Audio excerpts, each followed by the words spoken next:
আবু জাহেল ও আবু লাহাবও নাকি আমাদের মতো মুসলমান। শুনুন শায়েখ কি বলে। আপনি যে আবু জেহেলকে কাফের বলেন, আপনি যে আবু তালেবকে কাফের বলেন, আপনি যে আবু জেহেলকে কাফেরদের সর্দার বলেন, তারাও কিন্তু আমার আপনার মতো মুসলমান ছিল।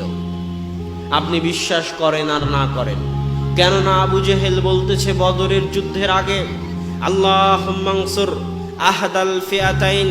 কাবা ঘরে গিয়ে আবু জেহেল আল্লাহর দরবারে হাত তুলে বলতেছে, আল্লাহ, আজকে বদরের যুদ্ধে আমি মুহাম্মাদের মুখামুখি, এই যুদ্ধে যারা হকের নিকটবর্তী তুমি তাদেরকে বিজয় দান করো।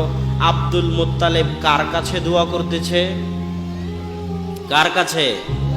তার মানে আবু জেহেল আল্লাহর উপর বিশ্বাস করে না করে না? করে। আর যে আল্লাহর উপর বিশ্বাস করে সে কি মুসলমান নয়?